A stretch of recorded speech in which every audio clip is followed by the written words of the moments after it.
nosso trabalho é estudar e analisar os fatores institucionais relacionados a regras fiscais que contribuem para o comportamento cíclico da política fiscal. Então, o comportamento da política fiscal pode ser considerado uma política fiscal contracíclica, que se comporta de forma contrária ao ciclo econômico, uma política fiscal procíclica, que no mesmo sentido do ciclo econômico, e uma política fiscal acíclica, que não tem relação com o ciclo econômico. Como destaca Pires 2019, após a introdução da regra de teto de gasto em 2016, bem como as dificuldades, né, da regra de ouro, no cumprimento da regra de ouro, os fatores institucionais ganham ainda mais relevância, né, no debate público.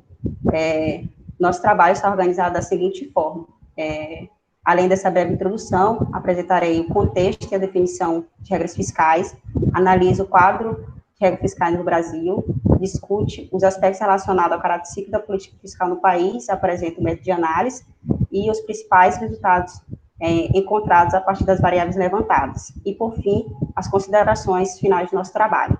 Nosso trabalho é importante, pois ele procura averiguar a capacidade ou a força da política fiscal em acomodar as oscilações da atividade econômica.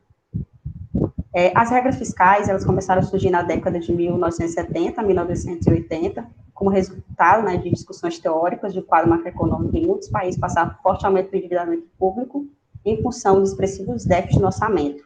Como destaca Scheiter, as regras fiscais são dispositivos que estabelecem uma restrição para a política fiscal, não podendo essa limitação ela ser modificada com periodicidade. Além disso, esse mecanismo restritivo ele impõe limites quantitativos agregados orçamentários, como a dívida, despesa, o resultado primário e a receita, por exemplo. Em geral, as regras fiscais ela têm que apoiar, ou pelo menos não impedir, que a política fiscal ela cumpra três funções importantes. Primeiro, a suavização do ciclo econômico, ou seja, contribui com o processo de estabilização. Segundo, promover crescimento. E terceiro, promover inclusão social. De acordo com o Corpus de 2004, as regras fiscais elas não podem ser compreendidas como uma varinha mágica que vai imunizar a economia das volatilidades macroeconômicas ou crise, e nem tampouco vai manter altas taxas de crescimento econômico. O tempo, o desenho da regra, a circunstância e a própria base institucional são fatores críticos para o sucesso da abordagem de política econômica baseada em regras fiscais.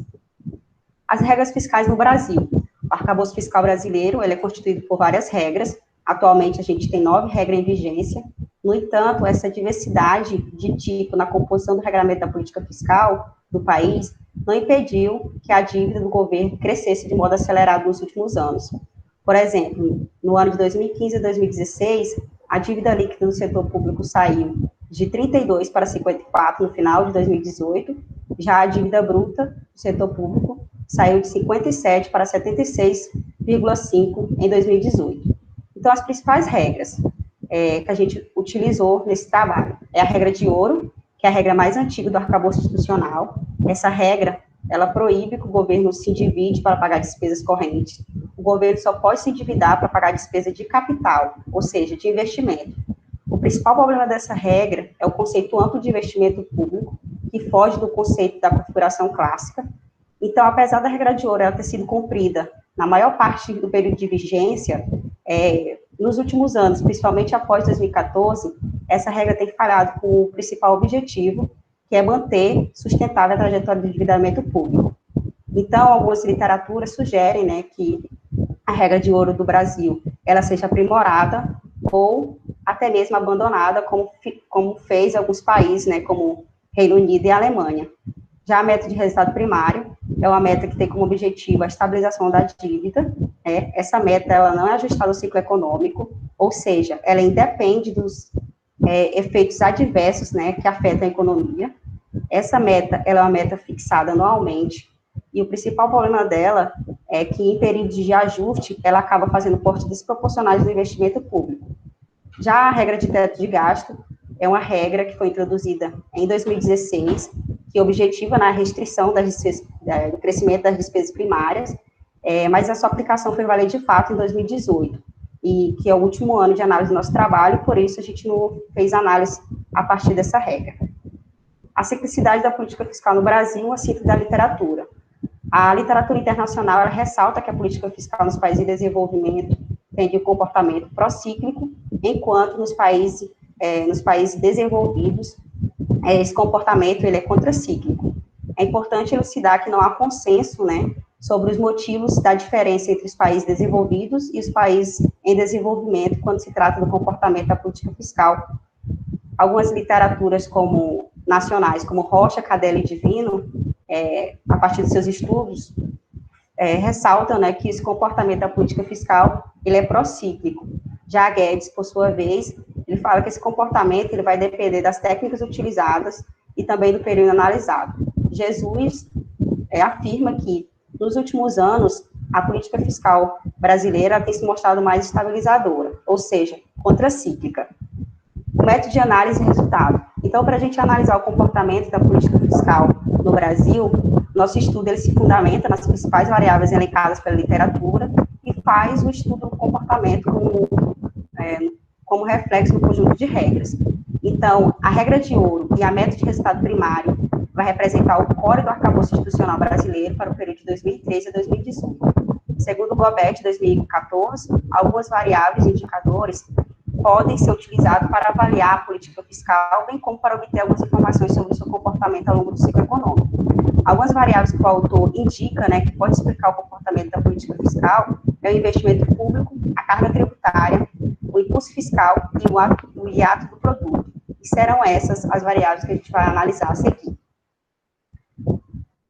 Investimento público. O gráfico 1 e o gráfico 2 representam, respectivamente, o investimento público em porcentagem do PIB em relação ao crescimento da economia, e o gráfico 2 é a taxa de investimento público em relação ao crescimento econômico. A linha azul indica o PIB, a taxa de crescimento, e a linha vermelha é o investimento. Ambos os gráficos, eles têm uma correlação positiva. O gráfico 1 tem uma correlação positiva de 0,36, mas não é estatisticamente significativa. Já o gráfico 2 tem uma correlação positiva de 0,63, é estatisticamente significativa, com 99% de confiança, ou seja, em períodos de quedas de crescimento econômico, foram seguidos por retração dos investimentos públicos, e o contrário também ocorre. Então, esse comportamento é um indício, né, de comportamento procíclico da política fiscal, quando considerada a variável investimento. Já em relação ao gráfico 1, a gente observa que, apesar dos reveses, né, da taxa de crescimento do gráfico 2, durante o ano de 2003 a 2010, houve uma tendência de crescimento. Com a crise de 2008, teve uma queda abrupta do PIB no ano seguinte, ou seja, em 2009, como a gente pode observar aqui, mas o investimento se manteve estável e elevado. Esse comportamento de 2008 a 2009, 2012 a 2014, pode indicar, né, um comportamento contracíclico da política fiscal quando se considera o investimento público, quando considera, né, o investimento público em relação ao crescimento econômico.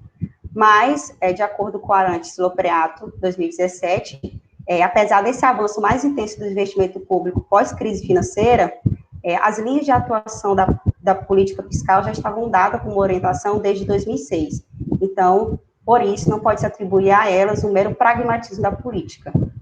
Então, de acordo com Areia Siqueira, os episódios de ajuste fiscal tendem a estar associados a cortes desproporcionais do investimento público, criando um viés procíclico para a política fiscal, que amplifica as tendências depressivas da economia e impacta de modo adverso o crescimento econômico. Já a carga tributária, a outra variável analisada, né? A carga tributária ela quantifica os impactos dos impostos sobre a riqueza produzida, ou seja, mostra o percentual da riqueza do país destinado somente a pagamento de imposto.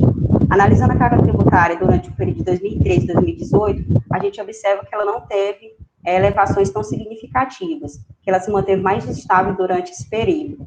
Então, apesar da carga tributária ela capturar o comportamento da política fiscal, entendemos, né, que aqui ela é imperfeita para capturar esse comportamento.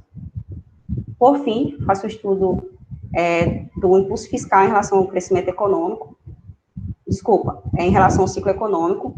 O impulso fiscal, ele captura o comportamento expansionista e contracionista do governo em relação à sua variação, em relação à variação do seu resultado fiscal estrutural, né? Já o ciclo econômico, ele captura, através de indicadores do hiato do produto, quando a economia se afasta de sua tendência a longo prazo ou do seu produto potencial a longo prazo.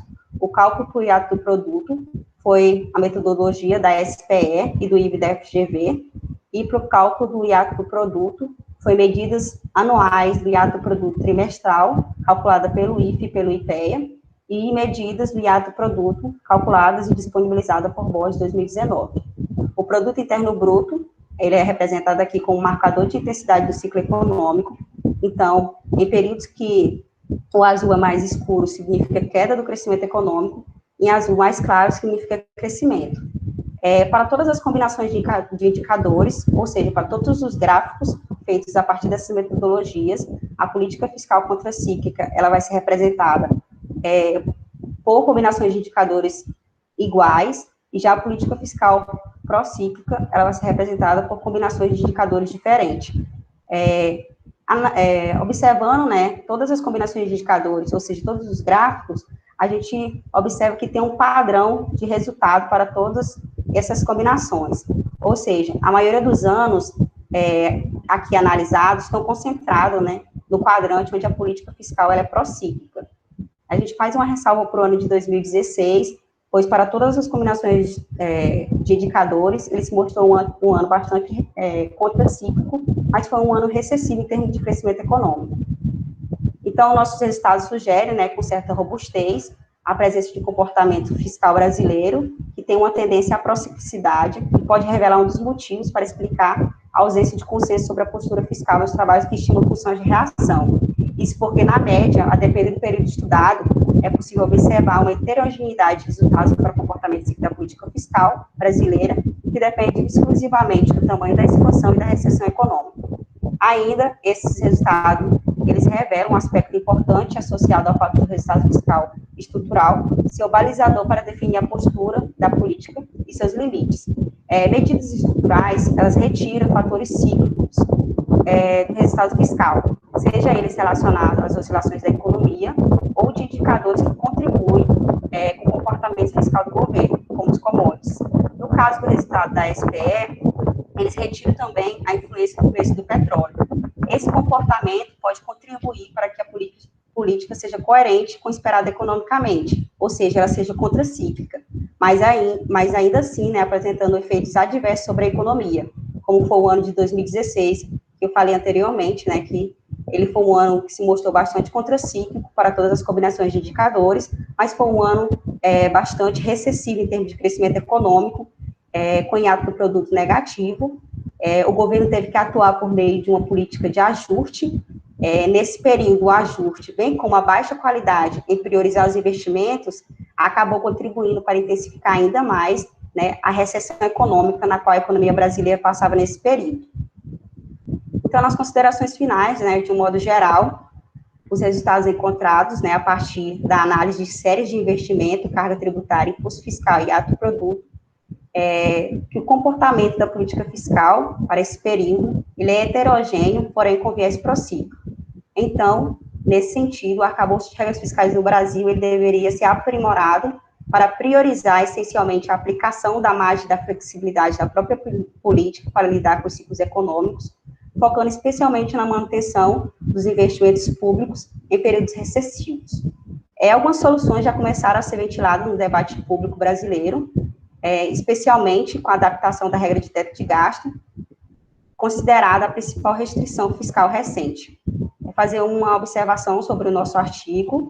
Ele foi aceito numa revista, vai ser publicada, a revista Reflexões Econômicas, da UESC, e vai ser publicado agora em novembro. Eu agradeço pela atenção, e é isso.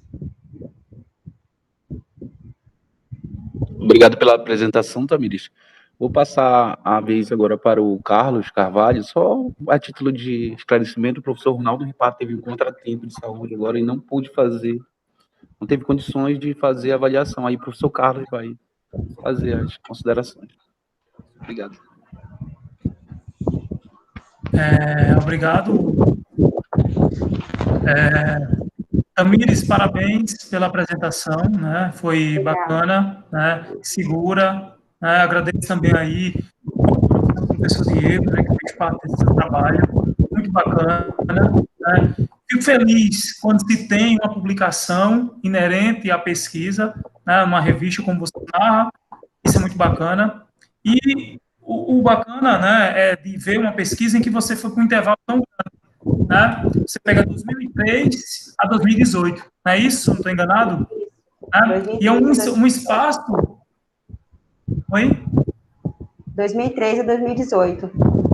Isso. Então, todo mundo vê que é um espaço gigante, né? Para analisar, fazer aquele esboço geral, né? Do esquema, né? Do artigo completo. No seu ponto de vista, essa pesquisa, como você, como eu acredito que está estudando curso de economia, o que essa pesquisa colaborou, né? No seu dia a dia, no empenho do curso, né? O que ela trouxe de novo, de relevante aí para o seu dia a dia? Então, professor, para mim, é a minha primeira pesquisa, primeira vez que eu sou bolsista de iniciação científica. Quero aqui expressar meu agradecimento, né, ao meu orientador, o professor Dr. Diego Guedes, que sempre esteve me apoiando.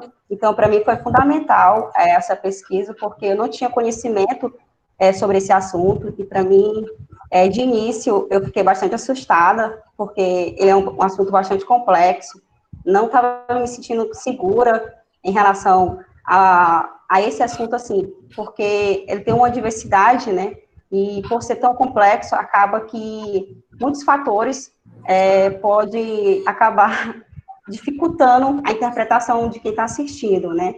Então, para mim, ser bolsista de pesquisa e ter escolhido esse tema foi muito importante para ver como é que funciona a política fiscal, saber quais são os objetivos da política fiscal, ver como é que esse comportamento, eu não sabia que ela poderia ser contracíclica, procíclica e acíclica.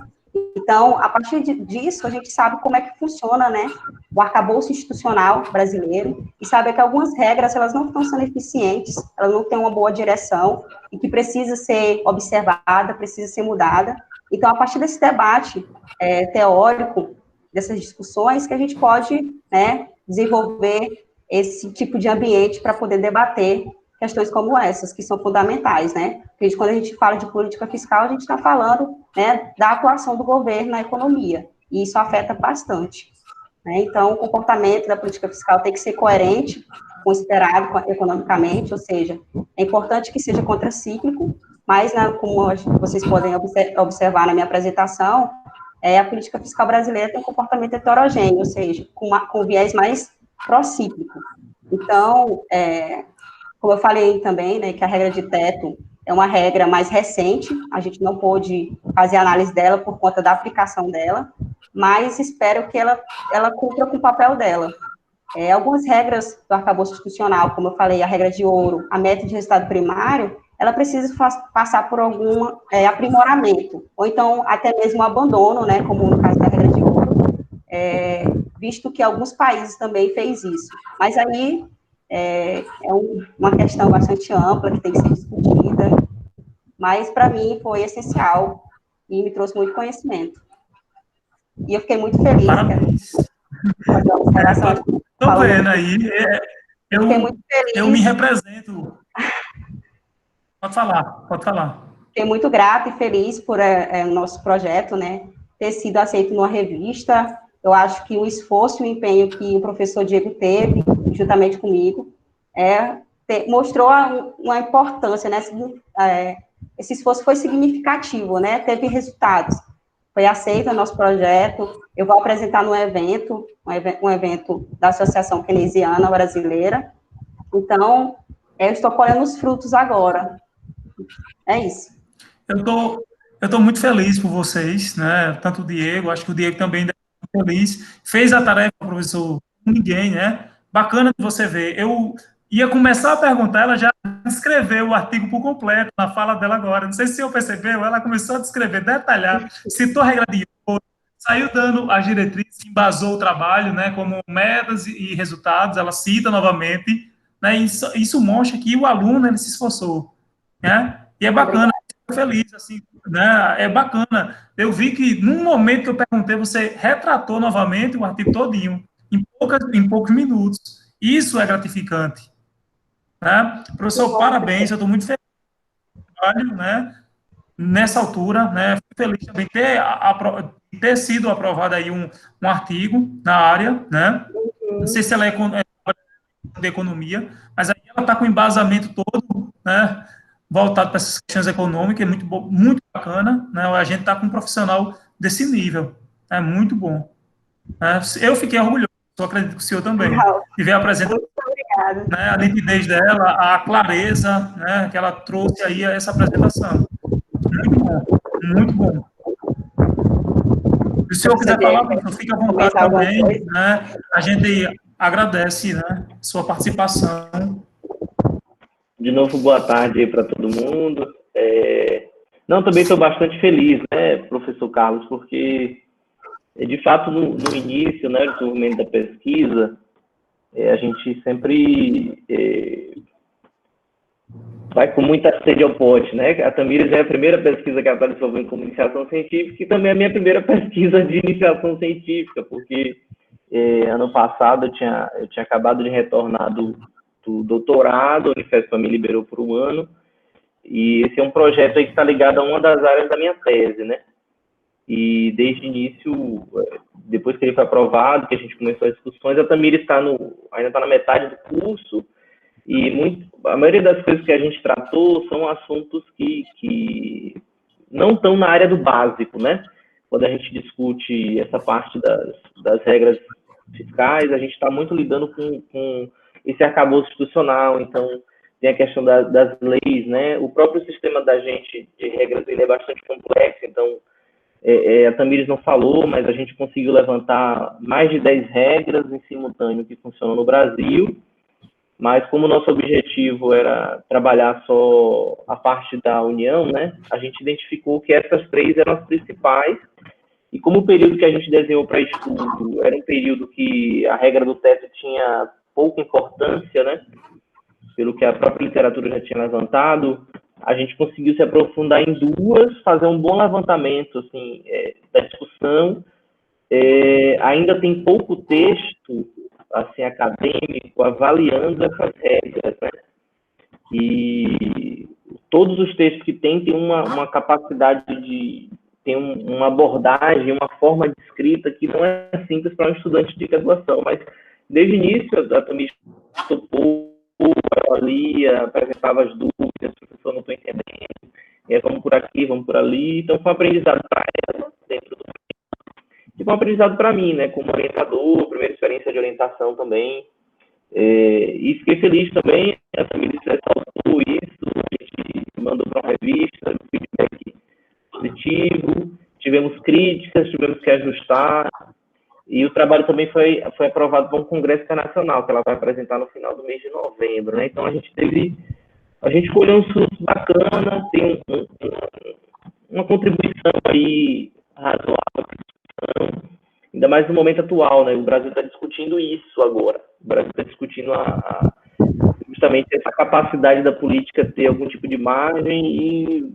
ter algum tipo de previsibilidade, né? A gente está num imbróglio aí, mas foi a coisa que a gente nem entrou e essa área foi grande. Mas estou feliz, parabéns para a Tamires e agradeço aí ao professor Carlos pelas colaborações. Obrigada a todos aí. Vamos lá, parabéns mais uma vez, uma excelente apresentação da Tamires, né? E eu parabenizar também o orientador dela, o professor Diego, aí, pelo excelente trabalho. Vamos seguir aqui na programação, a próxima a apresentar é a bolsista Thaís Santos de Carvalho. Tem como orientadora a professora Marcelene Feitosa Araújo, ela é do ICSA. Thaís, são 14h50, você pode iniciar a sua apresentação, por favor.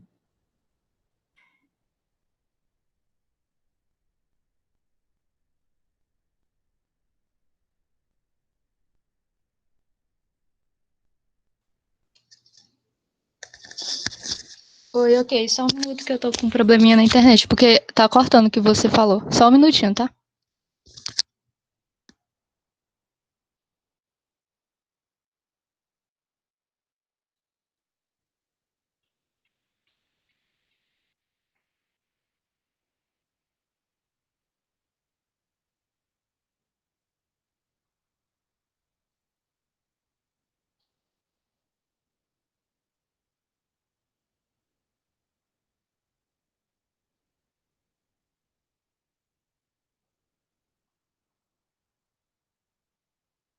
Vocês estão me ouvindo e vendo a tela do slide certinho? Oi? Thaís, a gente está lhe ouvindo, mas nós não estamos vendo a tela. Você tem que compartilhar, tá bom? Mas nós estamos lhe ouvindo, só não estamos vendo essa tela. Tá, deixa eu tentar de novo.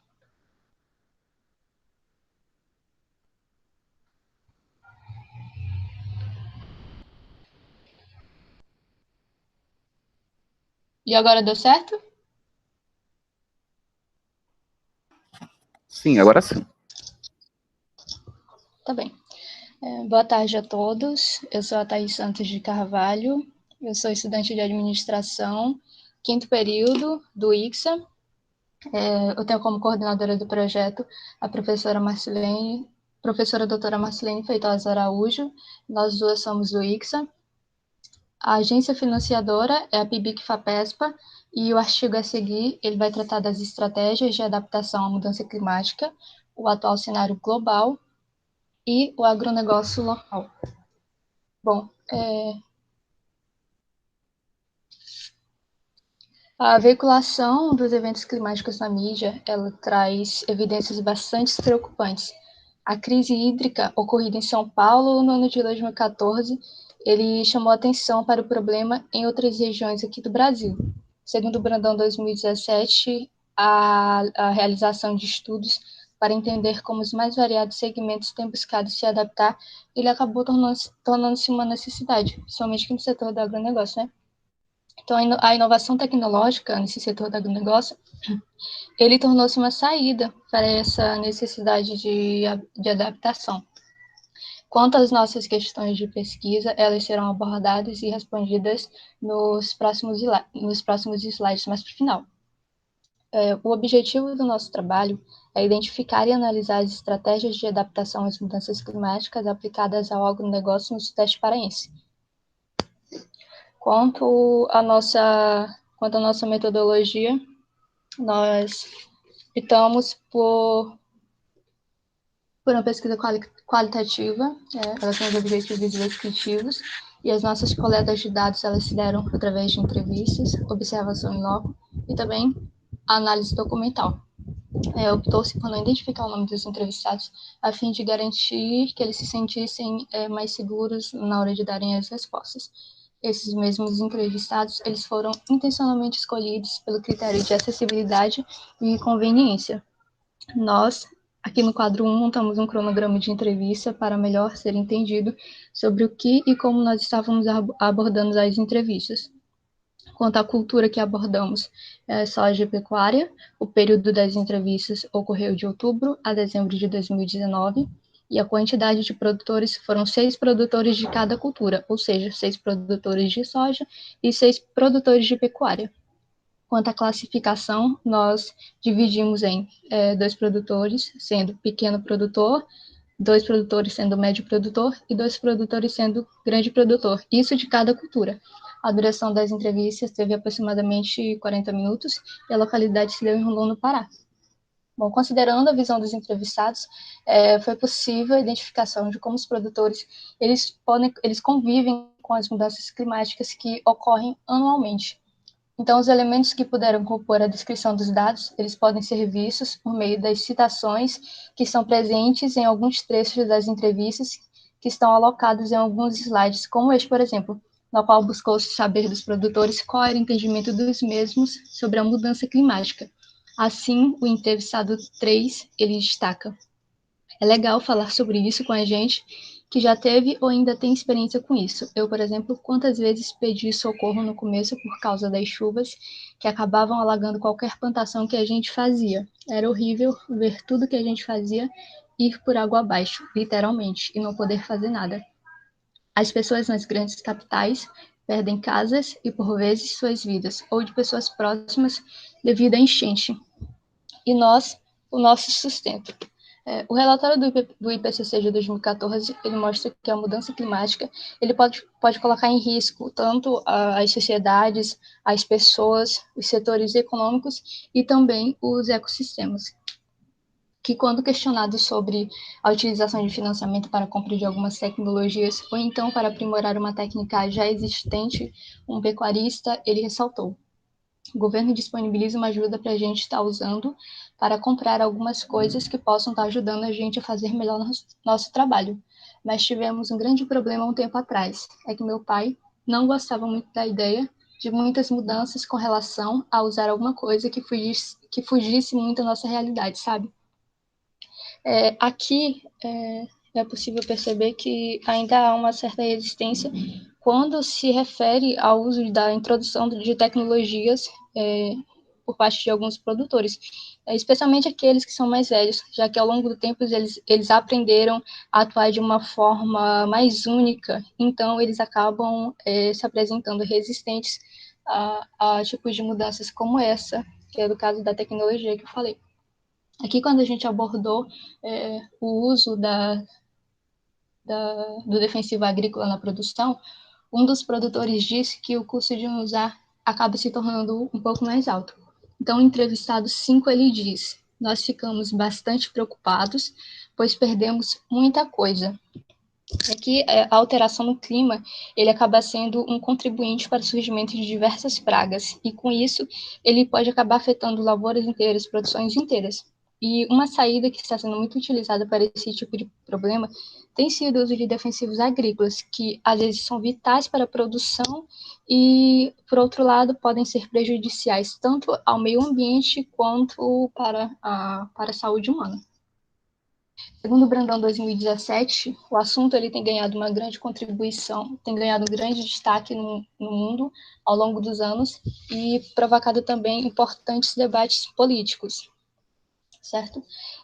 O grande produtor, ele possui um poder aquisitivo muito maior para investir em técnicas e tecnologias e mão de obra qualificada, se comparada ao médio e pequeno produtor. Além disso, ele ainda pode adquirir compra de maquinários de grande porte, e a consequência disso certamente é positiva. Ele tem uma maior produtividade e um melhor retorno financeiro.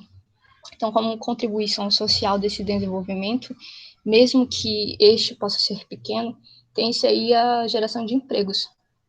Aqui eu trouxe o relato do entrevistado 3 acerca disso.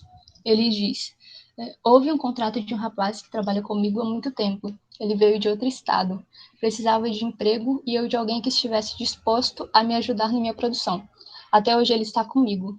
Creio que apareceu na hora e no momento certo. Aqui, Santos e Araújo, 2014, para corroborar com isso, eles sacam a importância desses novos aparatos tecnológicos, já que, sob a ótica da sustentabilidade, ele pode levar ganhos econômicos, ambientais e também sociais ao campo. Além de tudo isso, ele ainda pode alavancar a competitividade dentro do agronegócio. Aqui são as nossas questões de pesquisa que eu tinha falado na introdução que eu iria falar agora. Então, sobre as questões de pesquisas que nós abordamos, são elas. A questão 1, ela buscou saber qual era a percepção do produtor sobre o impacto das mudanças climáticas na produção agrícola no Sudeste paraense. Nós podemos perceber que há uma preocupação dos produtores com o impacto das mudanças climáticas na sua produção e que a maioria das propriedades visitadas, elas disponibilizam o equipamento de produção individual, principalmente para quem mexe com a questão de... eu esqueci o nome. Nós podemos perceber também na visitação em loco que alguns dos produtores eles fazem um descarte incorreto dos vasilhames de agrotóxico. Sobre a questão do EPI, alguns utilizam e outros não utilizam. E o EPI ele é muito importante, principalmente para quem utiliza o agrotóxico, porque com o passar do tempo eles vão se tornando mais agressivos, né, questão do agrotóxico. E aqui a questão 2, ela buscou saber quais as estratégias de adaptação às mudanças climáticas eram usadas pelos produtores da região. Bom, aqui basicamente eles utilizam a mesma tecnologia. Colheitadeira, trator, GPS, contratação de mão de obra especializada, assessoria técnica, além de análise de semente e solo. Já os pequenos produtores, que têm uma certa dificuldade financeira, eles acabam recorrendo à internet para poder amenizar a situação. Eles usam aplicativos ou então palestras gratuitas que encontram na internet. Concluindo, a melhor maneira de enfrentar os impactos das mudanças climáticas ainda é a adaptação. Então, que os produtores de pequeno e médio porte, eles também necessitam de um apoio financeiro para estar dando continuidade nas suas produções. E como eu já falei, a introdução dos novos aparatos tecnológicos do campo, eles acabam elevando os ganhos econômicos, ambientais e também sociais. Algumas entrevistas mostraram que a tecnologia ela é uma aliada, mas só que muitos produtores ainda têm resistência quanto ao seu uso, principalmente os produtores mais velhos, já que eles se apoiam em recursos que foram passados de seus pais para eles. Para futuras linhas de pesquisa, sugere-se a extensão de pesquisa e desenvolvimento de estudos mais abrangentes, englobando outros municípios da região. Propõe-se ainda o desenvolvimento de estudos de cunho comparativo com municípios de outras regiões do país, para que assim seja traçado um mapa com os principais meios estratégicos de adaptação às mudanças climáticas utilizados pelos produtores rurais de outras regiões.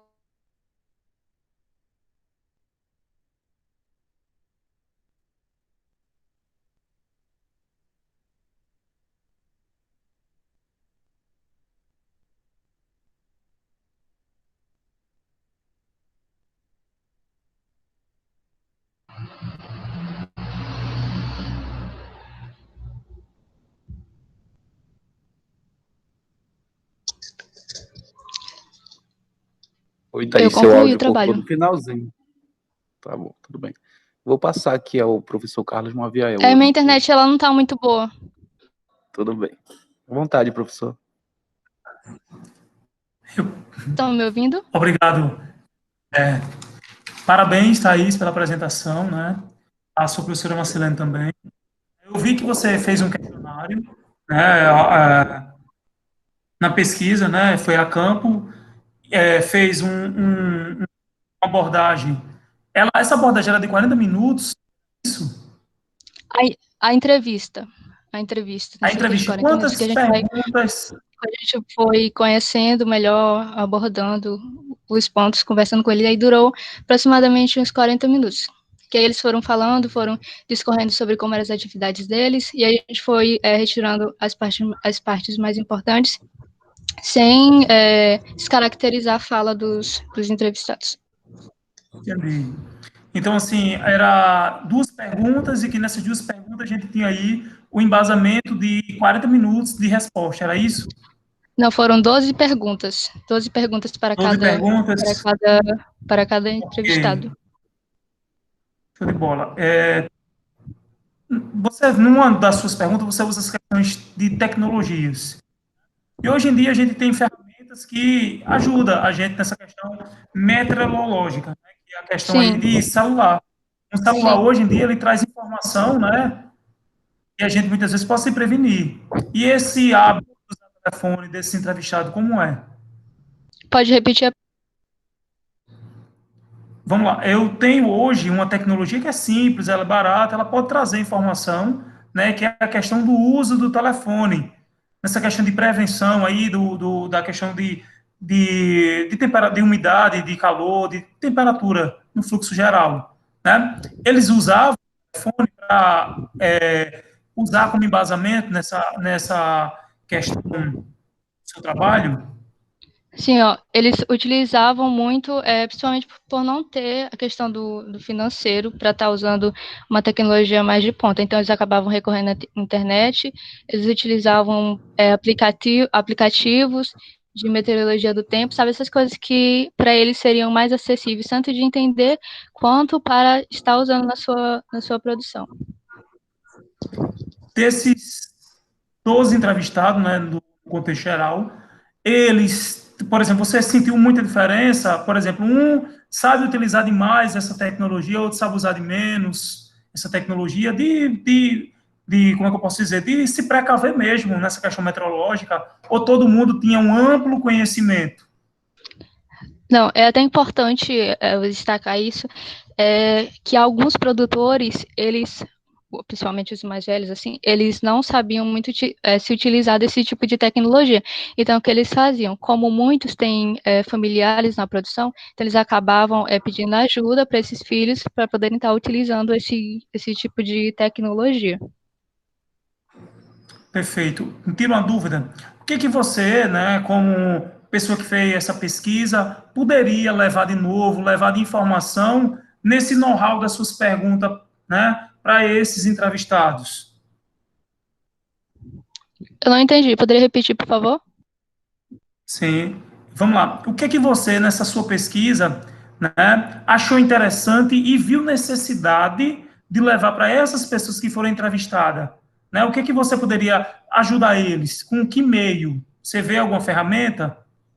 Bom, uma coisa assim que eu senti que eles sentem assim, muita dificuldade que eu acabaria levando seria a questão das palestras. Assim, muitos eles têm uma ânsia de querer saber mais sobre o assunto, de saber um tipo de técnica que eles poderiam estar agregando na produção deles, uma técnica que fosse de fácil implementação, sabe, que fosse barata. Então, eu acho que mais palestras para essas pessoas que às vezes também têm uma dificuldade de estar indo em algum centro que disponibilize isso, de levar essas palestras para essas pessoas, para esses produtores que têm essa certa dificuldade de estar indo para para algum lugar que tenha. Deu para entender mais ou menos? Deu. Então, assim, a falta de conhecimento desses 12 entrevistados, ele é gritante, é isso? Dos, Posso falar isso? dos pequenos produtores, de alguns dos pequenos produtores, que são os que menos Ok. dispõem de financiamento, de recurso financeiro. Obrigado. Parabéns, viu? Boa para você, professora Marcelene. Muito obrigada, eu que agradeço. Primeiramente, parabenizar, né, a Thaís pela apresentação, o trabalho, a professora Marcelene também orientadora dela, sabe as dificuldades, tem, mas ficou um excelente trabalho. Eu queria saber se a Caroline Bezerra da Silva encontra-se na sala, por favor. Estou aqui, sim. Tudo bem, Caroline. Agora quem vai apresentar, como eu já falei anteriormente, Caroline Bezerra da Silva, né? Ela tem como orientadora a professora Elaine Javoski Souza, ela é do ICSA. Caroline, são 15h10, tá? Pode começar a sua apresentação, por favor. Tudo bem, olá a todos, boa tarde, eu sou a Carol, Caroline, eu estudo jornalismo no ICSA, que é campus de Rondon, e o meu artigo é sobre as narrativas sobre as migrações transnacionais no telejornal Bom Dia Pará, em 2019. Eu tenho como orientadora como Elmir, não sei, desculpa, falou, é a professora Elaine Javoski, e eu tô aqui como uma bolsista apresentadora. A nossa agência financiadora foi a CNPq, FAPESP. E o nosso tema, nossa área, né, conhecimento seria comunicação.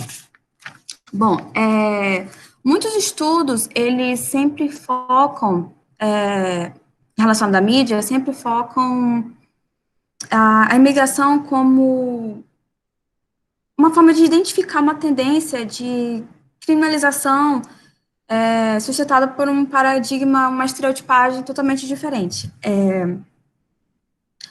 Como é que eu posso explicar? Van Dijk, ele, especialmente ao analisar uma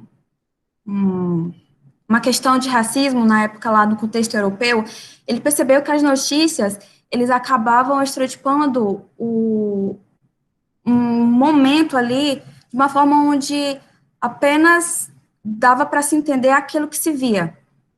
E durante esse contexto, durante esse cenário, nós trouxemos para a nossa pesquisa,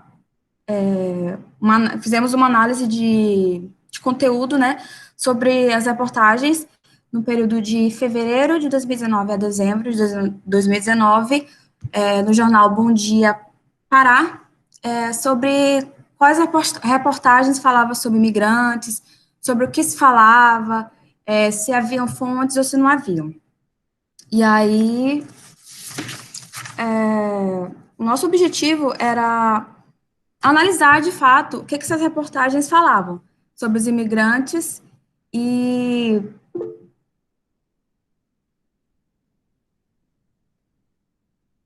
Não entendi. Oi? Estão me ouvindo? Oi? Estamos ouvindo. Estamos sim. Carol, estamos ouvindo, sim. Nossa, desculpa. E para essa pesquisa, dessa análise de conteúdo, a gente usou nós usamos algumas variáveis, como a identificação, a data de exibição, o tempo de reportagem que teve o tempo que teria a matéria, o formato. A gente também analisou o conteúdo, que tipo de matéria eles estavam falando, qual era o tema principal dessa matéria, qual era o tema secundário, tipo assim, aquela matéria sobre imigrante, a gente estudou para saber que tipo de matéria vinha antes e que tipo de matéria vinha depois na matéria sobre imigrante. E também precisamos sobre o discurso, que era o tema, a orientação, o tipo e modalidade de narrativa. E aí, como eu falei no início, né, que muitos dos estudos, eles focalizam as relações entre a mídia e especialmente o jornalismo, como alguns autores, eles identificam uma tendência de criminalização na migração, e sustentada por um paradigma de defesa das fronteiras nacionais. E aí, nisso, também é uma tendência que acabam abordando o tema de uma maneira simplificada. E há também uma tendência que a professora Elane até escreveu sobre isso, que é sobre a folclorização da imigração.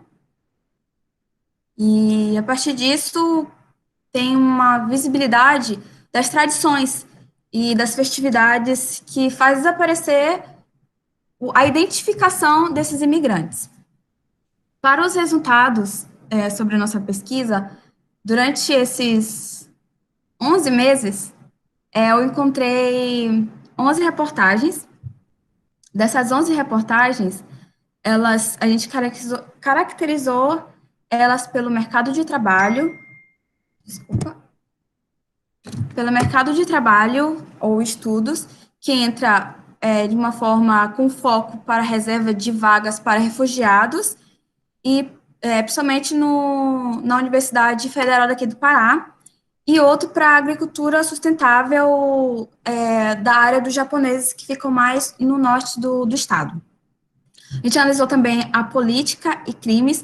Desse segmento, a gente conseguiu encontrar 3 matérias que elas estavam associadas aos chineses e 2 sobre colombianos por suspeita de agiotas. Nós analisamos também a polícia e violência contra imigrantes, analisamos também a chegada, e nessa da chegada a gente encontrou 3 matérias sobre a transferência e acolhimento desses venezuelanos que fica lá em Belém. Analisamos também as festividades. Nesse das festividades, vale ressaltar que elas são no começo do semestre de cada ano, e essa matéria é uma das poucas que eu encontrei onde eles dão fala ao imigrante.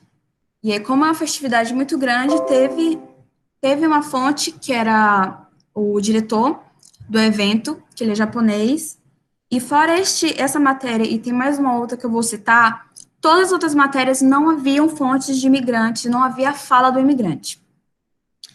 E observo também que a maioria dos temas que eu encontrava nesse período de pesquisa, boa parte, não posso dizer tipo 90%, mas entre 70% a 80% dessas matérias, elas eram mais falando sobre a criminalidade ou conflito que havia com a chegada dos imigrantes aqui na nossa região. Que aí, o que eu posso dizer que acaba criando uma imagem estereotipada dos imigrantes, não só aqui na nossa região, mas também como em qualquer lugar do mundo que tiver um grupo de imigrantes, vai haver, sim, uma imagem estereotipada desse grupo de pessoas. E acaba criando, na verdade, um preconceito sobre esse grupo de pessoas. E a maioria dessas reportagens, a maioria não, no geral, essas reportagens, elas acabavam passando apresentando uma festividade, cultura desse grupo, só que sem ser contextualizada.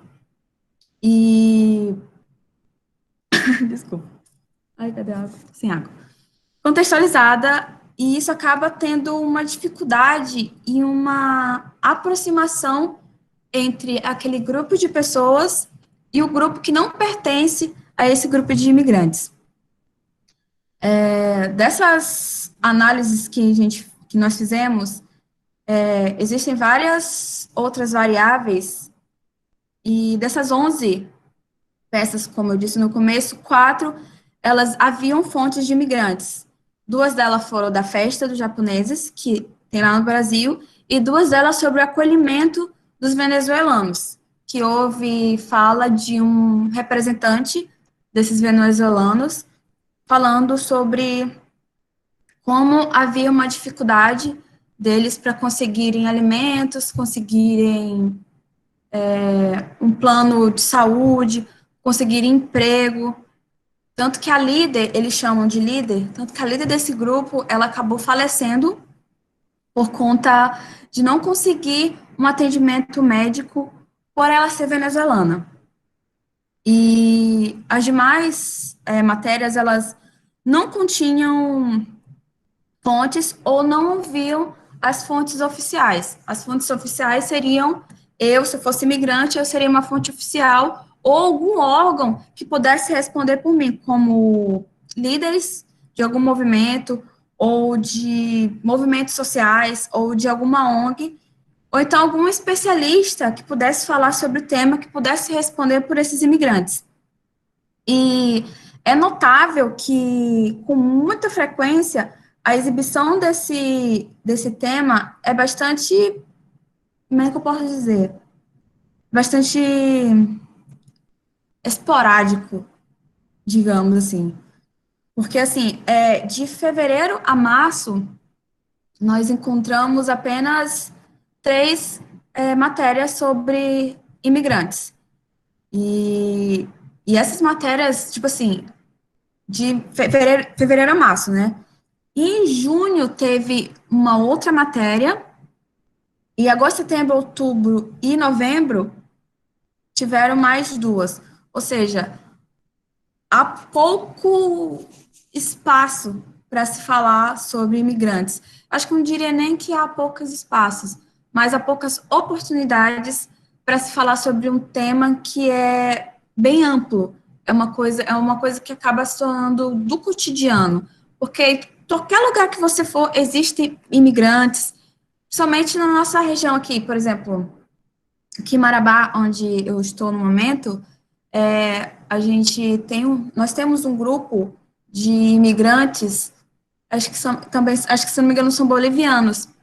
E aqui em Marabá eu nunca vi uma reportagem falando sobre as dificuldades que eles estão passando, as necessidades, o que a população pode estar fazendo, o que a prefeitura pode estar fazendo, o que alguns órgãos da cidade podem estar fazendo.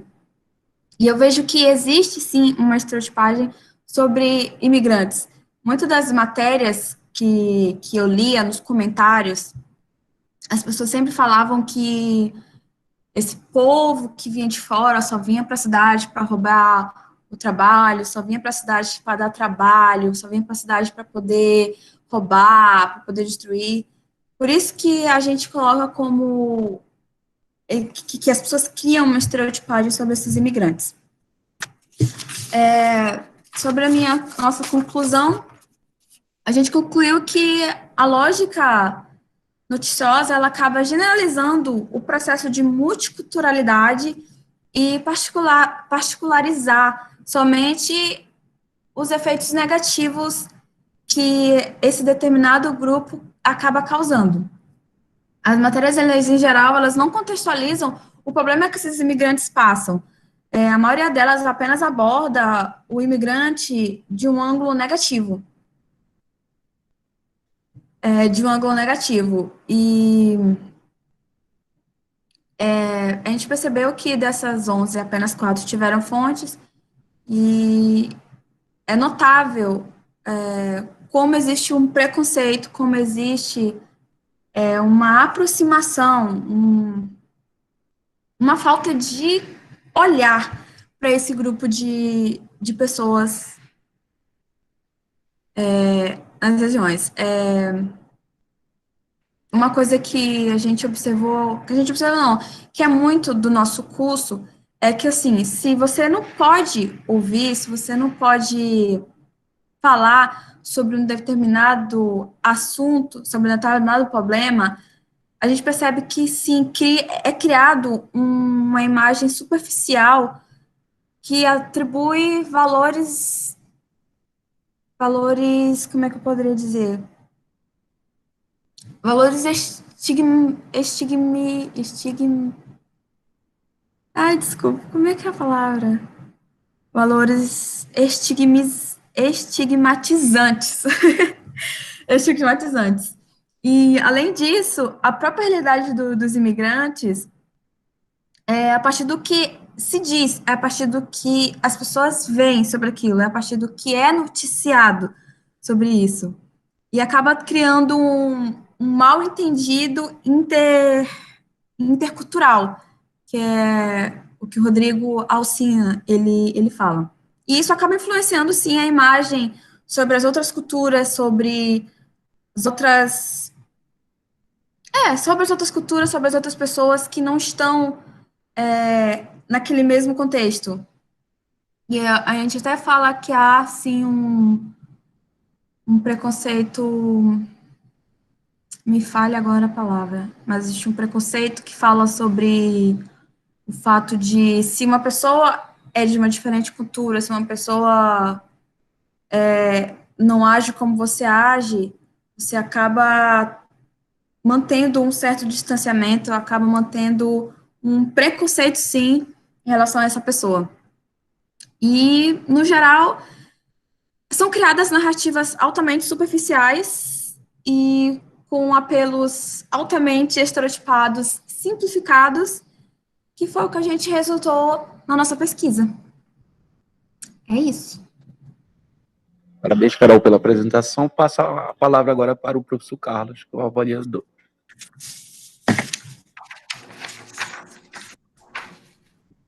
Boa tarde, Carol, tudo bom? Boa tarde. Prazer, eu sou o Maviael, sou professor, né? Achei linda a sua apresentação, parabéns, foi bacana. Você traz, né, o que é a migração no Brasil hoje, através de notícia jornalística.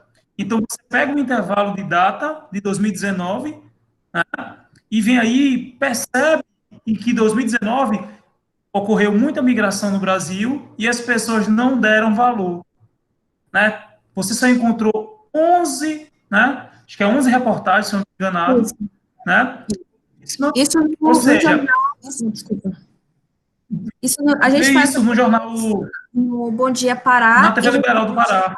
E a gente também faz pesquisa no Bom Dia Brasil, mas para esse artigo a gente optou para falar só do Bom Dia Pará. Mas também no Bom Dia Brasil, a quantidade de matérias que falam sobre imigrantes são muito poucas mesmo. E normalmente só falam do imigrante como alguém negativo, como alguém que só está ali no rumo de criminalidade. É sempre essa imagem estereotipada. Carol, isso a gente dá um termo, não sei se vai assimilar aí, xenofobia. Isso, era essa palavra que eu ia falar. As pessoas acabam xenofóbicas por encontrar uma pessoa que é diferente dela. Ela não consegue aceitar aquilo. Para ela, se você for diferente, eu quero que você mantenha um distanciamento e, para mim, você vai ser altamente negativo para mim. E aí, acaba sendo xenofóbicas em relação a isso. Uma coisa que eu quero te perguntar é se dentro dessas entrevistas que você encontrou, alguém criava alguma ação social para esses imigrantes, ou não, ou só briga, vandalismo, né, intrigas, né, palavras pesadas, digamos assim, com os imigrantes? Ou encontrou alguma narrativa em que alguém chegou e te explicou, por exemplo, né, você narrou aí que a líder morreu por não ser brasileira, mas teve alguma ação de algum paraense dando curso de português, porque muitas vezes um imigrante desse, ele não sabe ler, ele vem através do emprego, através de ferramentas de sobreviver, e muitas vezes a gente não dá subsídio a uma pessoa dessa viver. Né? A gente não procura estudar o porquê dessa pessoa sair do país dele e vir para o nosso. Né? E aí eu te pergunto se teve alguma matéria intrínseca nessa tua região, se alguém se socializou, palavra, estou igual a você agora, solidarizou, alguém teve solidariedade, né, com algum imigrante desse, né, num contexto geral, né, porque, por exemplo, curso de português, você está no curso de jornalismo, um curso de letras, um curso de qualquer curso, qualquer formação humanística que a gente dá a um imigrante desse, ele vai agradecer. Aí a pergunta é, teve alguma entrevista, uma matéria que narrasse isso? Não, felizmente não, nem naquele grupo de venezuelanos lá em Belém. Em matérias eu não encontrei, mas existe uma situação, lembra que na minha fala eu acabei falando que aqui em Marabá existe um grupo de bolivianos, se eu não me engano é bolivianos, que estavam aqui, estavam em busca de uma melhoria de vida. Mas aqui em Marabá, por incrível que pareça, existe um grupo de pessoas, são da Igreja Adventista, que eles, todo a 15 ou a dia 10 dias, eles vão lá ver como é que está a saúde. Vai um grupo de pessoas, vai enfermeiros, eu sou médico, vai assistente social, vai pessoas voluntárias, que vão lá para estar verificando como é que esse grupo ele se encontra, como é que eles estão. Foi acionada a prefeitura, foi acionado o jornal local, e ninguém fez nada. Então, esse grupo da Igreja Adventista é quem está ajudando esse grupo de imigrantes aqui na cidade. Então, assim, para mim, na área da comunicação, é altamente decepcionante. Porque como é que eu, que tenho um contato direto com o ser humano, fecho os olhos para isso? Para mim, foi altamente decepcionante ver que apenas 11 matérias, num período de um ano, apenas 11 matérias, dessas 11 matérias só foi dado fala para 4 matérias, para uma pessoa que precisa, sim, de ajuda, é altamente decepcionante. Porque, assim, dava, sim, para você dar fala para ele, dava, sim, para você ter um pouco de uma Humanidade. você ser humano, entende? Porque não é só porque eu tô ali falando que eu vou deixar de ser solidário,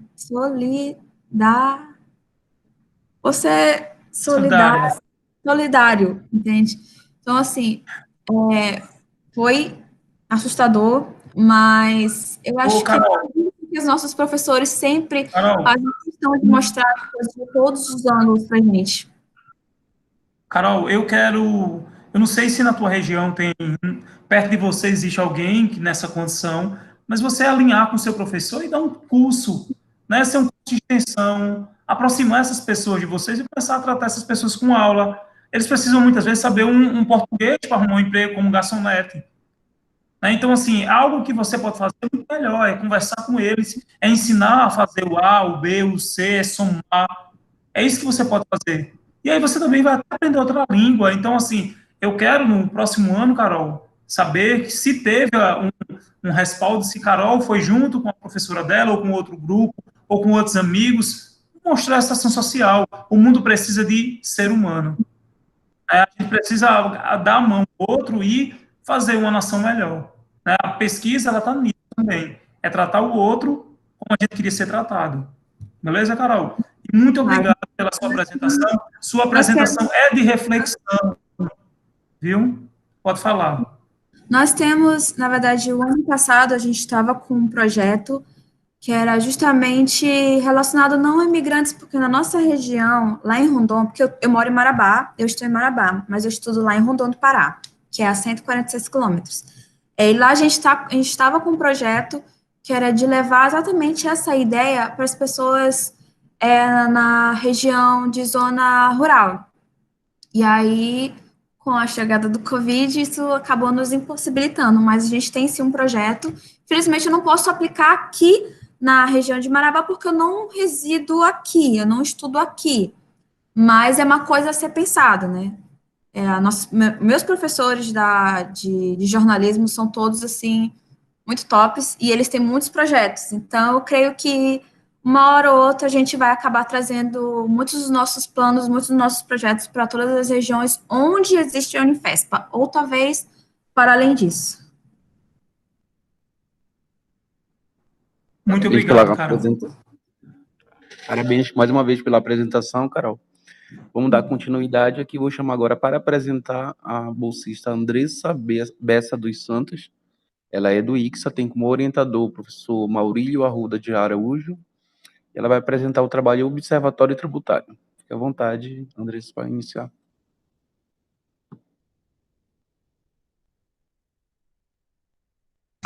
Olá, boa tarde a todos. Estava com o microfone aqui desligado. Eu tenho uma apresentação, eu vou abrir aqui, tá bom?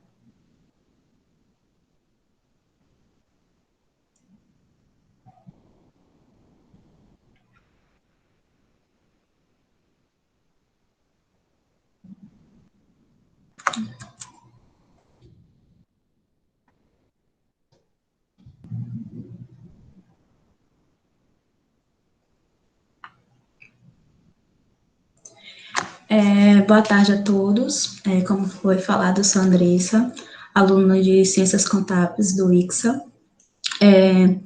E o presente projeto, Observatório Tributário, tem como o professor orientador Maurílio Arruda de Araújo. E esse projeto ele foi financiado pela FAPESPA, né? Então, em primeiro momento, o projeto Observatório Tributário, ele teve como objetivo estudar algumas temáticas relacionadas à contabilidade tributária. E aí foi desenvolvido 2 estudos que foram apresentados, assuntos sobre planejamento tributário, agressividade fiscal e incentivos fiscais. Bom, diante da alta competitividade das empresas presentes no mercado atual, a busca constante de formas e procedimentos inovadores para conseguir melhores resultados financeiros e destaque entre as demais entidades tornou-se algo fundamental no dia a dia dos gestores dentro das organizações. Então, a partir da Revolução Industrial, o mundo do mercado, né, teve uma expansão muito grande. Então, foram aparecendo mais empresas com produtos parecidos e houve a necessidade dos gestores buscar formas para poder se destacar no mercado, né?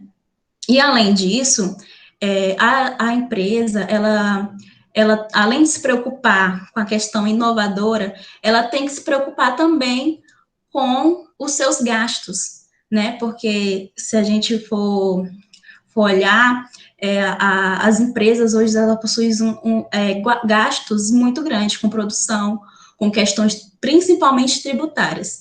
Então, Bernardo et al., 2016, ele retrata isso, ele fala que para as empresas continuarem exercendo suas atividades, é necessário cortar gastos. Então, a contabilidade, ela vem com esse aparato, tanto na questão de inovação, né, com formas, com ferramentas para auxiliar o gestor, ela também tem essa capacidade de ajudar o gestor nas questões, principalmente, né, de gastos, né? Então, né, para Araújo et al. 2018, os procedimentos contábeis têm a finalidade de gerar informações por meio de relatórios a partir das movimentações ocorridas na organização. Sendo assim, as questões tributárias hoje, né, é um dos fatores que mais impactam na questão das empresas. Nós temos hoje no Brasil uma carga tributária muito alta, né? Então, a contabilidade, ela traz ferramentas que ajudam a diminuir essa carga tributária. E uma dessas ferramentas é o planejamento tributário. Bom, o que seria o planejamento tributário? Para Pilate, Tese, 2016, e Torvar Moreira, 2018, o planejamento tributário, ou elisão fiscal, é a forma lícita de diminuir a obrigação tributária, diferente da evasão e sonegação fiscal. Ou seja, o planejamento tributário, ele vai procurar formas dentro da lei para poder diminuir aquele imposto, né, que está sendo cobrado para a empresa, certo? E temos também como outra ferramenta a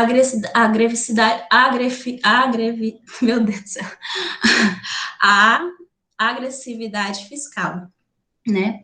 Em alguns estudos, a agressividade fiscal, ela é englobada como planejamento tributário, mas, na verdade, não é a mesma coisa, porque a agressividade fiscal, ela usa formas legais e formas ilegais, né? Então, a agressividade fiscal, ela está posicionada entre a elisão e a evasão fiscal. E já o planejamento tributário, não. O planejamento tributário, ele só vai abordar formas lícitas, né? Para poder diminuir a obrigação tributária. E a outra ferramenta, né?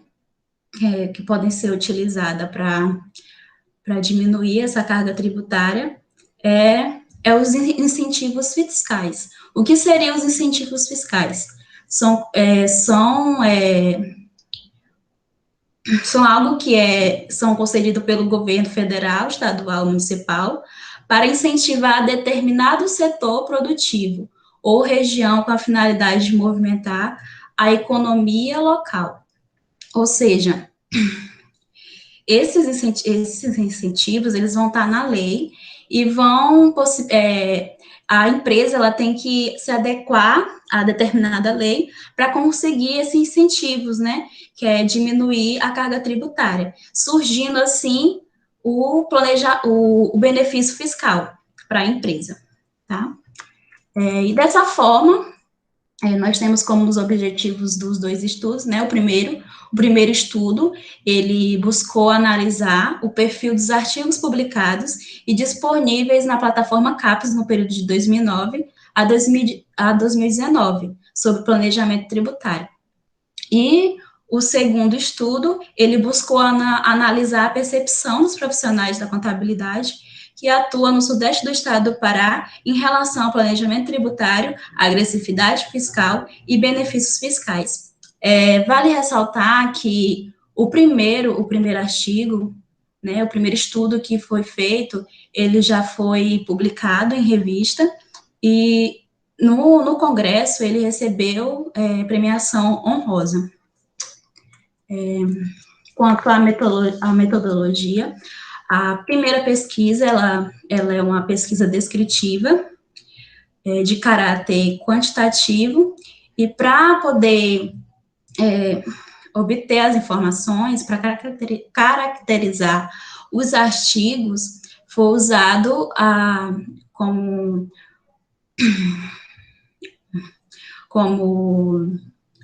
instrumento, né, de coleta de dados, a bibliometria, né?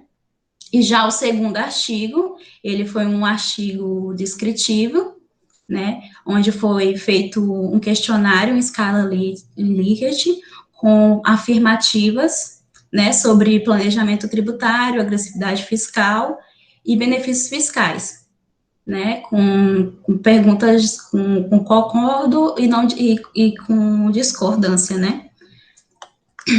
Sendo assim, no primeiro estudo, nós tivemos como resultados, né, foi possível identificar que 39,53% dos trabalhos foram publicados por dois autores, 23,26% por três autores, 13,93% apenas por um autor, e com a mesma porcentagem encontrada para 4 autores, né, e 6,98% foram por 5 autores, e apenas 2,3% foram publicados por 6 autores. Nessa parte, a gente pôde perceber que a maioria dos artigos, eles são feitos por 2 autores, né,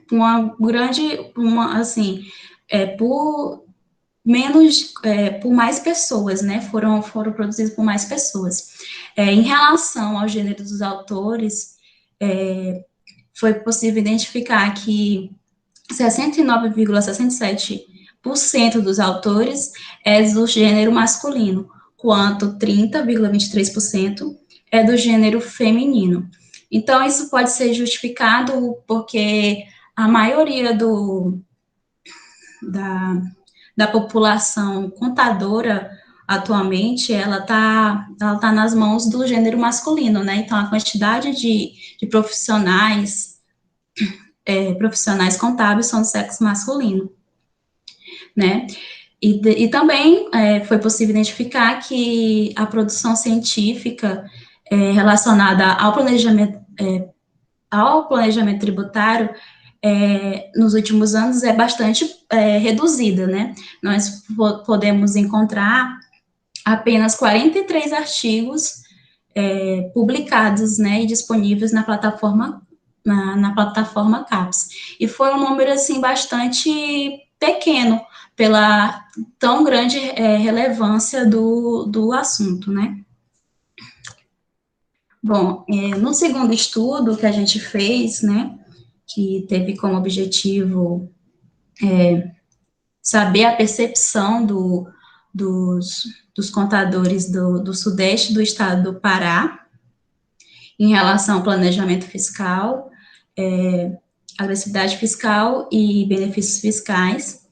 A gente fez algumas perguntas, né? Eu trouxe algumas aqui para expor para vocês. Perguntas não, afirmativas.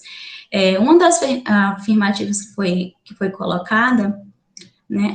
E vale dizer aqui que o nosso estudo, ele não teve uma limitação em relação à quantidade de respondentes, né? Nós tivemos somente 8 respondentes, né? Então, foi um número bem pequeno, né? Já que o estudo foi levado para, assim, foi procurado profissionais do Sudeste, né? De algumas cidades, né? As maiores cidades do Sudeste do estado do Pará. Então, em relação à utilização da agressividade fiscal,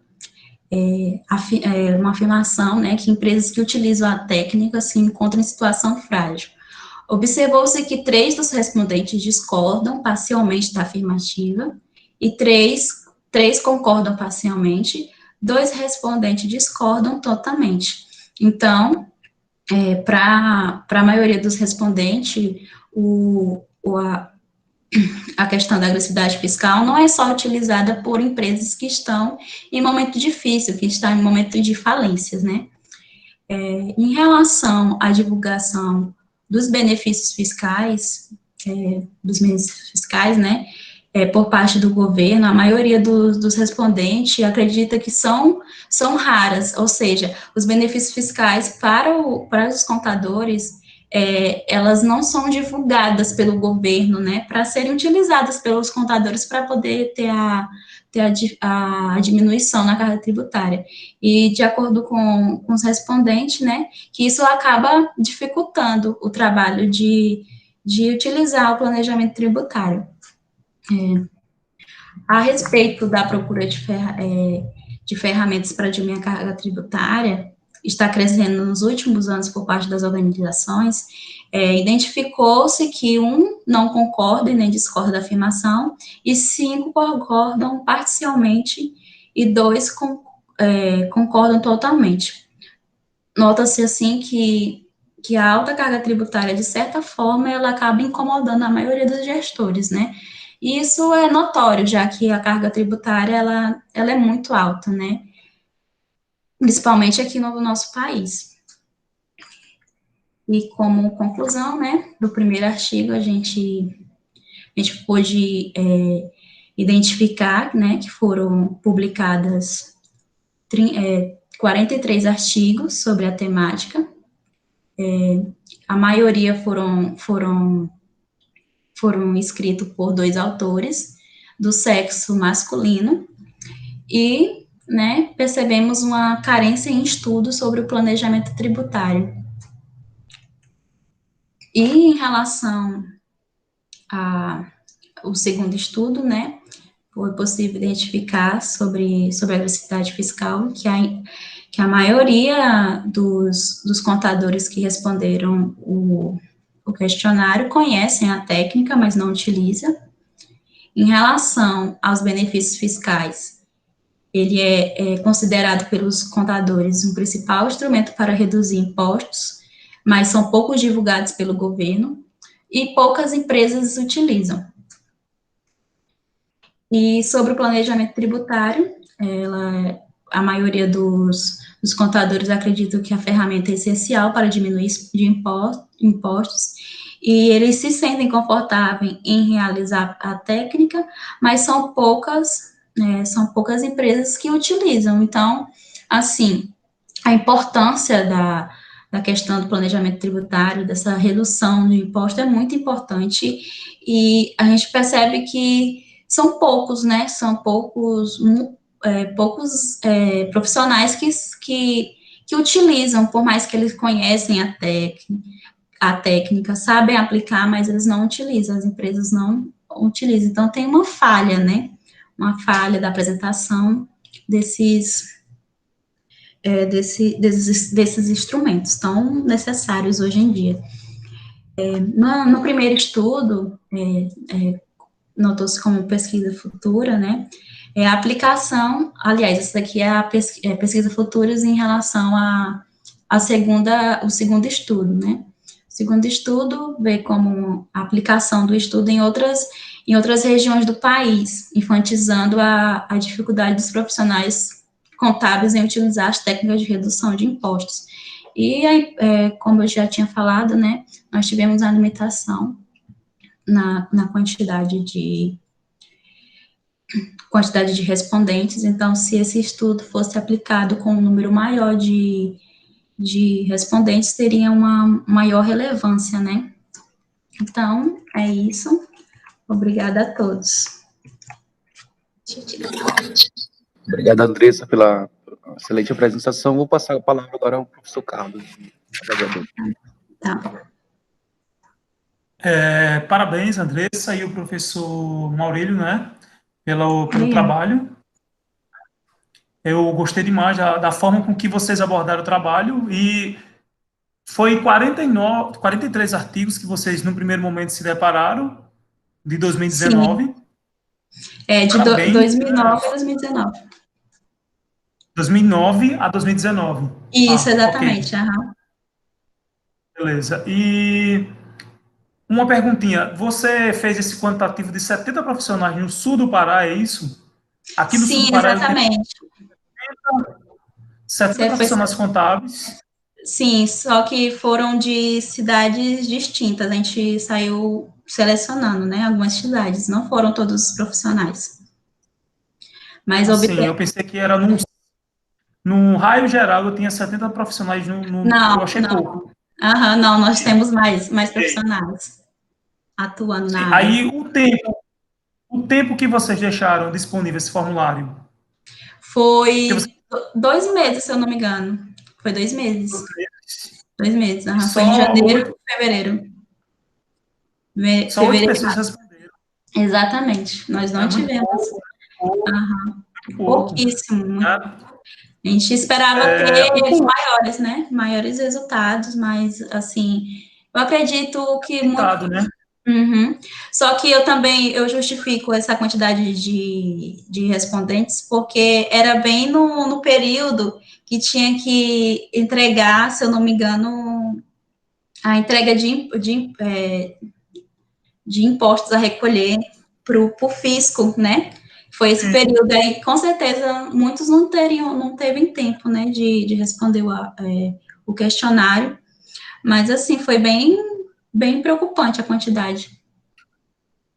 Por que, Andressa, as pessoas não é comum utilizar esse planejamento tributário? Você sabe, no seu ponto de vista? Olha, no meu ponto de vista, por mais que alguns disseram ter a capacidade de utilizar a técnica, mas eu acredito que é mais conhecimento. Falta, assim, um aprofundamento, né?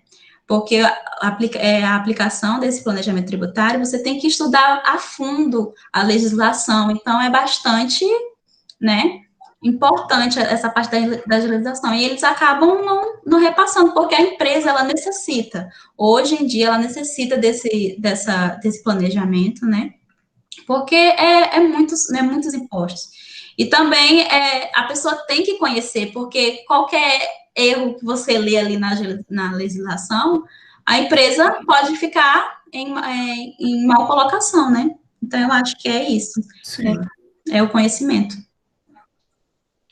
Então, eu agradeço, Andressa, o seu trabalho é enriquecedor. Eu estava lendo aqui, eu gosto dessa área também, tem umas coisas que você descreve, e eu fiquei triste que desses 43 artigos, só 2 se repetem também, é isso? A maioria desses artigos são de 2 autores? Sim, só apenas 2 autores, então pode-se dizer que é muito pouco. É pouquíssimo. O Papa, né? O Papa. Uhum. Cara, e assim, é uma área que o mundo precisa, né? A sociedade, como geral, precisa. Sim, hoje a atualidade. A gente, todo momento, está falando sobre esse assunto, então é necessário, né? Assim, estudos nesse ponto. Fosse você, Andressa, eu até aumentaria depois, com o seu professor, o raio desse estudo para o Pará todo. Sim. Né? Porque você só, teoricamente, o sul aumentaria aí a região, o que aumentaria a tua amostra. Né? Sim, aí já é um artigo, né, dos sets, e aí tu aumentou aí uma região que é o restante do norte ali, aí então, confronto já dava um outro artigo, né? Sim. Meu ponto de vista. Sim, a gente até tentou entrar em contato com o CRC, né? Mas a gente não teve resposta, porque foi bem no momento da pandemia, então ficou tudo assim muito bagunçado, mas a gente está pensando assim em ampliar o estudo para todo o estado e ver se a gente tem aí um número maior de respondentes. Um número maior. Ei, muito obrigado, excelente trabalho, excelente artigo, né? A gente fica feliz. Eu agradeço a você, o seu orientador também, pelo um trabalho brilhante como esse, né? Estamos felizes, sim. É enriquecedor, que acho que para todo mundo que está aí é gratificante, né? A gente está hoje, quase 4 horas da tarde, você vir aí com um trabalho em que toda a sociedade precisa conhecer, né? Sim. E poucas pessoas já têm esse conhecimento. Muito bacana. Fico feliz de fazer parte aí do Unifesp, e você tá aí, junto com o seu orientador, com um trabalho, né, premiado, né, e enriquecedor para a sociedade. Meu sincero parabéns. Mais uma vez, parabéns, Andressa, pela excelente apresentação, trabalho bem apresentado. Eu passo a apresentação agora para a bolsista Karine Matos Ferreira. Ela tem como orientador o professor Jorge Eduardo Macedo Simões, e vai apresentar o trabalho A Dinâmica do Desmatamento na mesma região do Sudeste Paraense. Fique à vontade, Karina, para fazer sua apresentação. Boa tarde a todos. Eu já vou apresentar aqui o meu trabalho. Só um momento, tá?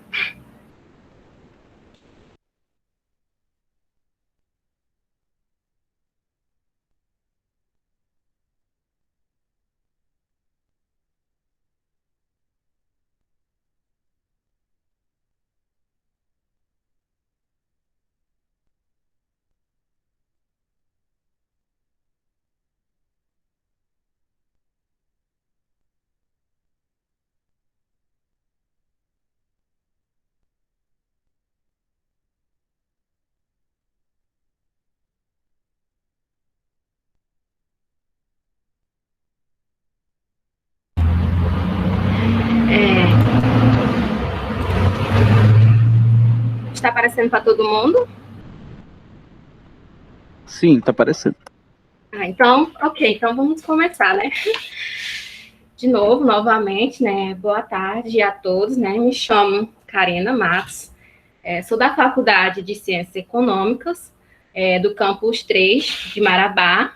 Meu orientador desta pesquisa é Jorge Eduardo Simões. A minha pesquisa foi iniciada, né, financiada pela FAPESPA.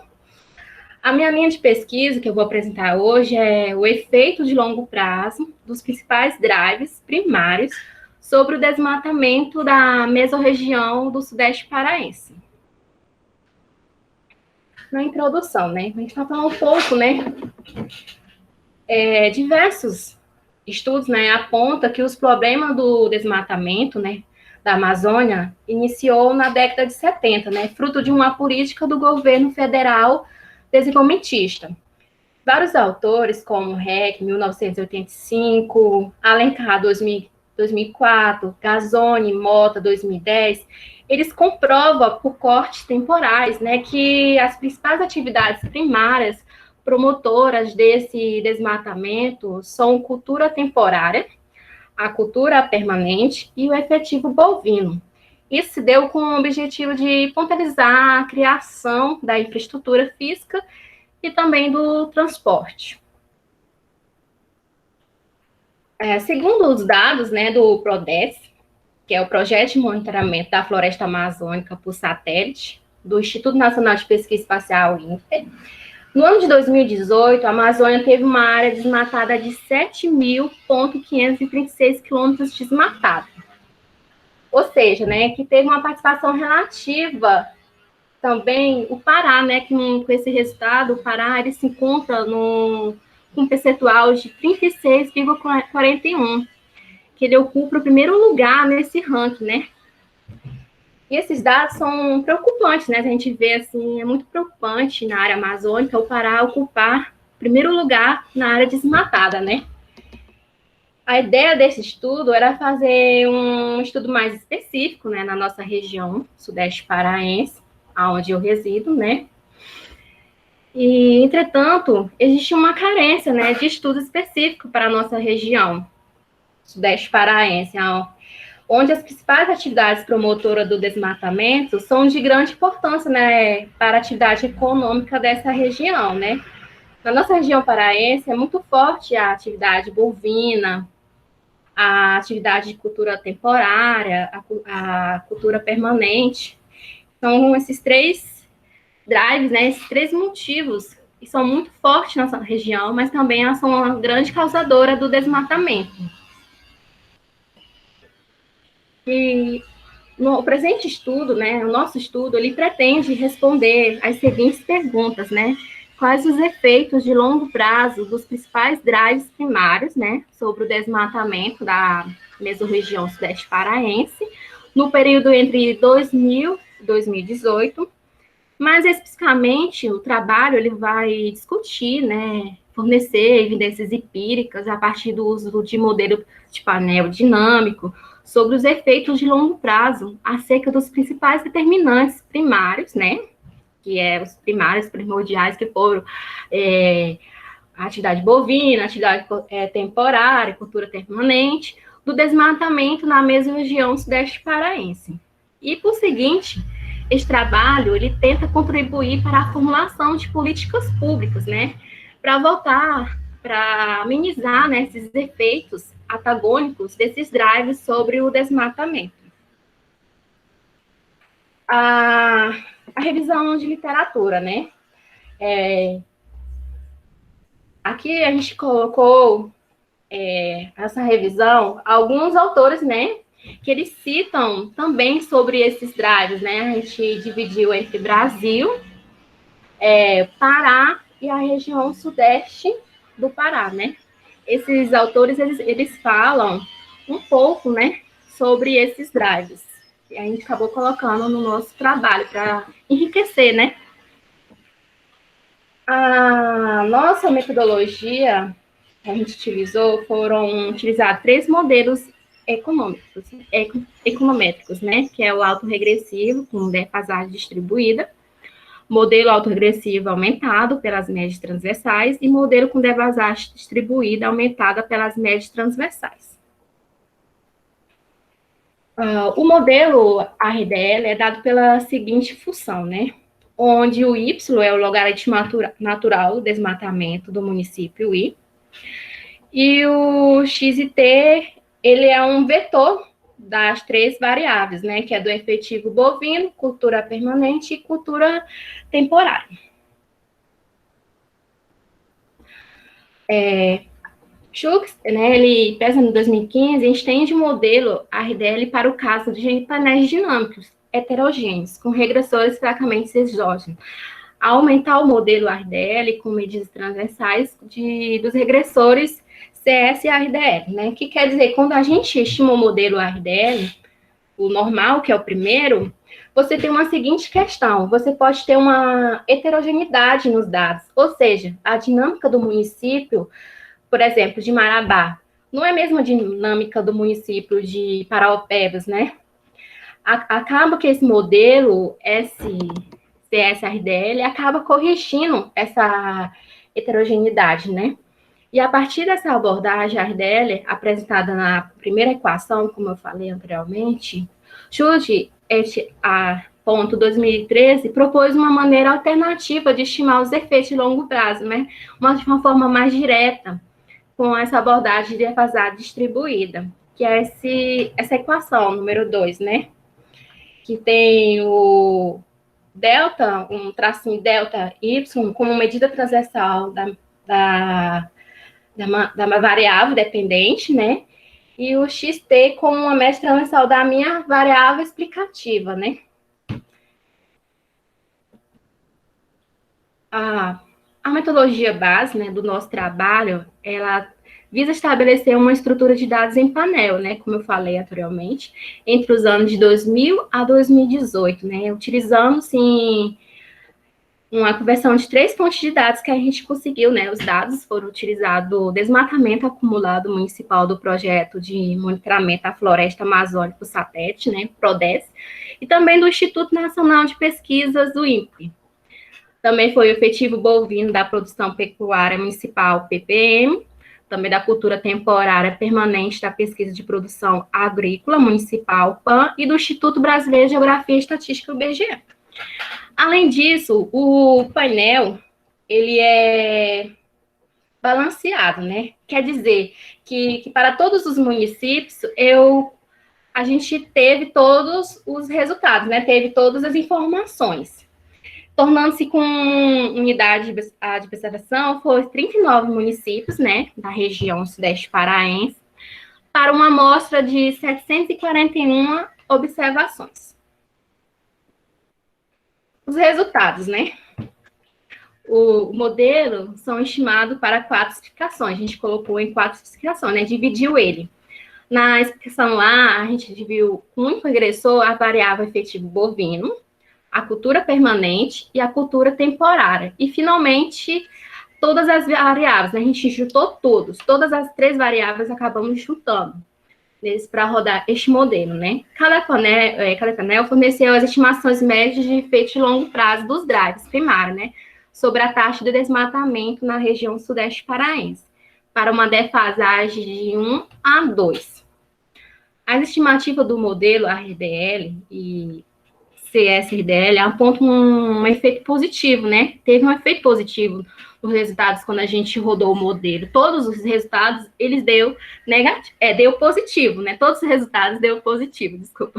Tanto na explicação individual, né? Da cultura permanente, da temporária, do bovino, e sobre as taxas de desmatamento, né, da mesma região sudeste paraense. Ou seja, há evidências, né, a gente conseguiu evidências empíricas, que esses 3 fatores, eles afetam diretamente o desmatamento, né, na nossa região sudeste paraense, num efeito expansivo do nosso desmatamento, né, em virtude do aumento, se aumenta o efetivo bovino, também aumenta o desmatamento. Se aumenta a cultura permanente, né, a cultura, também isso vai ocasionar o quê? Vai ocasionar um aumento também do desmatamento.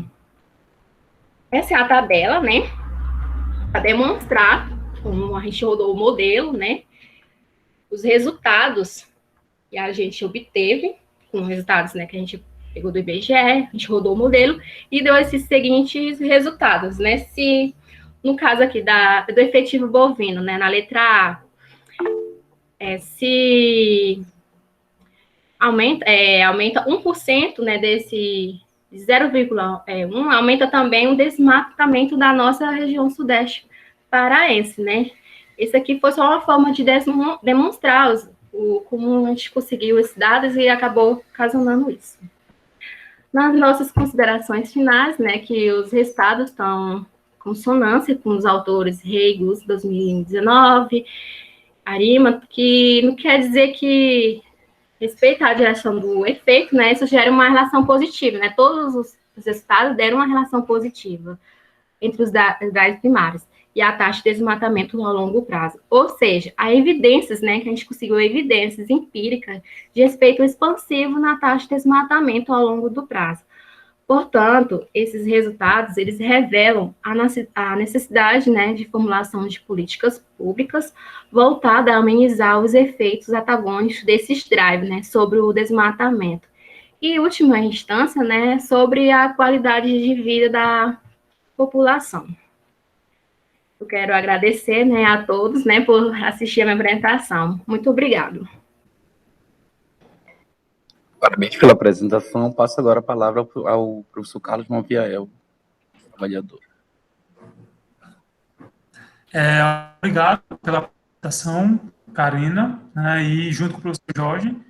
A gente vê aí que essa questão do desmatamento, ela está também como tema da atualidade, né, e a gente vê claramente nos dados que ela diverge um pouco do que está sendo reportado pela mídia, no contexto geral, mas, assim, de forma, eu não vou entrar nesse mérito, né, aí de discussões, né, que não vem ao caso, mas eu estou feliz, Karina, de ver aí que você analisou uma quantidade enorme de cidades e tem um resultado aí coerente, né, para todo mundo, inclusive eu que gosto dessa questão de desmatamento, vou pegar teu trabalho como referência, né, porque a gente observa aí, as cidades que você analisou está intrinsecamente ligada ao sul do Pará, e esses pontos, né, e a gente sabe que o sul do Pará é rico em agropecuária, é rico em grãos, né, digamos assim, e esses dados, eles precisam ser divulgados e para todo mundo fazer uma leitura ampla de como é que a gente está hoje, né? 39 municípios, muita coisa, né, para a gente dominar, para a gente conhecer nesse aspecto geral, né? Eu agradeço de ler um trabalho como esse, né? Eu só tenho dúvida lá nas questões que vocês trabalham, que é na equação, né? Eu vou precisar dar uma estudada, né, nos posicionamentos de vocês, mas, de forma geral, um trabalho lindo, né? Eu agradeço pela essa apresentação, junto com o professor aí, Jorge, muito obrigado pelo excelente trabalho. E... Eu que agradeço por ouvir, né, minha apresentação. Nada, é bacana, né? O que esse trabalho tem a colaborar no seu dia a dia, Karina? O que você tem de resposta e como argumento para a sociedade hoje, quando ele lê seu trabalho, e o que isso lhe levou, né? É uma pergunta breve, não sei se a internet está caindo, sei lá. A internet está caindo um pouco, a minha, a sua também. Assim, eu, como pesquisadora, primeira vez, né, participando de um projeto que também vai ser baseado no meu TCC, que vou apresentar ano que vem, né, se Deus quiser. Eu abri uma visão muito ampla, né, sobre o desmatamento. A gente vê, igual você falou, a gente vê, mas em notícias, né, no jornal, né, queimadas, que está acontecendo, isso mudou completamente a minha visão. Se eu aumento uma atividade, eu vejo que isso vai ocasionar um desmatamento, igual eu expliquei, né? Se eu aumento, igual eu também posso explicar, um loteamento, tirar um pouco fora do que eu fui explicado, né? Isso também vai acabar com um desmatamento. Nossa, mudou completamente a minha visão. do tanto que isso vai ocasionar na nossa vida, fora de outros fatores também, de social. Se eu estou desmatando, isso vai ocasionar no oxigênio, né? Fugindo-se um pouco mais no lado econômico, né, também. Isso, no desmatamento, ele provoca muito, ele afeta vários fatores, né? E o que a gente pode fazer com isso? Políticas, né? Se você desmata, você tem que replantar aquilo. Pelo menos uma porcentagem, né? Se você está tirando, mas também você tem que voltar ao seu, eu posso dizer, aquela área que foi desmontada, pelo menos uma outra forma de fazer uma política, né, voltada àquilo, né? Desculpa por estar me enrolando um pouco, mas essas minhas palavras, entendeu? Essa pesquisa mudou completamente o meu modo de pensar, meu modo de ver hoje, né? Tanto no lado econômico e tanto no lado social também. Perfeito, Karina. Obrigado. Obrigada a você.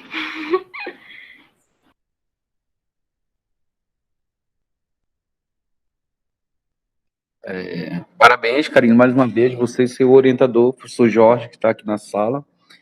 Gente, por hoje a sessão estou encerrando a sessão, tendo em vista que houve uma falta, né, do Otávio. Infelizmente, ele não pôde comparecer. Eu agradeço a todos pelas excelentes pesquisas que foram apresentadas aqui, a todos vocês que apresentaram, seus orientadores. São trabalhos excelentes, né, tá bom? E tendo em vista, foi uma apresentação perfeita de todo mundo, gostei demais. E a gente ficar precisando de algum apoio, de alguma informação, pode mandar em e-mail para o PIT, que estamos dispostos a responder, tá certo? Eu agradeço muito, principalmente ao professor Carlos Malviel, que fez essa excelente avaliação, tá certo?